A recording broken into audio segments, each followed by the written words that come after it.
Hi to all at Willamette V Retirement Center for this virtual candidate forum, and special thanks to Jean Magmer for setting this up. I'm Tootie Smith, and I'm running for chair of Clackamas County Commission. I'm a fourth generation Clackamas County resident and farmer. Currently, I live on our hazelnut farm with my husband of 42 years. It's the same farm my parents bought in 1959. I graduated from Malala High School and I attended Concordia University with a BS in Management and Communications. I'm also a published author, blogger, and prolific reader and writer, and a student of history and current events. I volunteer when I can, and I'm a member of the VFW Auxiliary in Oregon City, a Grange member for over 25 years, and attend St. Mary's Catholic Church. Some of you may remember me from previously serving on the Clackamas County Board of Commissioners. We need new leadership for the new challenges facing Clackamas County. You may have noticed it's hard to see your doctor during this time of the COVID-19 shutdown. Like you, I have friends who need procedures, like Sherry, who needs an MRI on her brain from an auto accident but can't get an appointment at the hospital. And Linda had a broken hip repaired and she needs an x-ray to make sure it's healing because there are doubts whether it is. It troubles me that our health facilities are closed to anyone other than a COVID-19 patient. Our health clinics and hospitals should be set up to maintain both circumstances. It's called preparedness. I'm the only person running or who is on the current commission who was trained by FEMA at the Emergency Management Institute in Maryland. Preparedness is key to not only pandemics, but other disasters in times of crisis. I learned how to rebuild systems that work. I can protect your budget and way of life. My family has been greatly impacted by the shutdown of our country, state, and county. Maybe yours has been too. I can't see my kids. Members of my family have lost jobs, and maybe some of your family members have too. The economic toll will be great. That is when people look to a sustainable government for help. The current Board of Commissioners does not have resources set aside.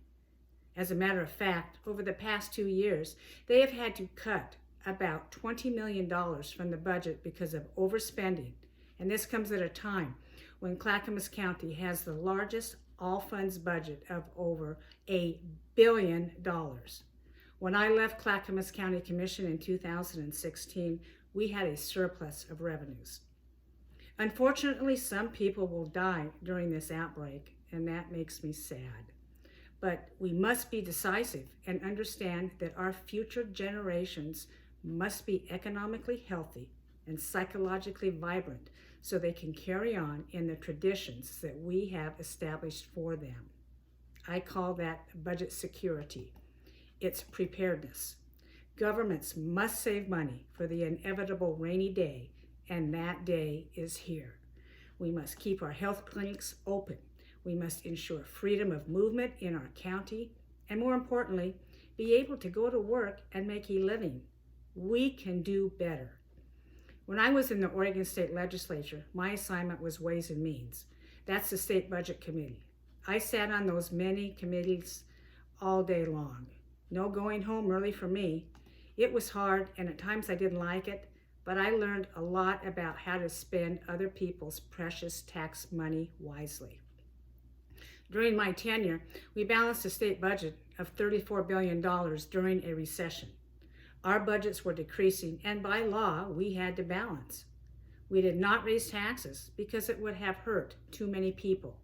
Instead, we suspended some programs that only a few people used. We consolidated resources and shared services. We need to return to that fearless mindset once again because there is nothing more important than government budget security in times of crisis. We must be very careful how we manage our way out of this current crisis so that the future generations can experience the same prosperity as the rest of us. During this time of uncertainty with the effects of the coronavirus, it's important that your next leader act solely for the betterment of people and not tied to special interest or self-enrichment, but be a tireless protector of your needs. Thank you. I'm Tootie Smith, And you can find me on Facebook for my daily blogs and on the web at tootysmith.com. Have a great day.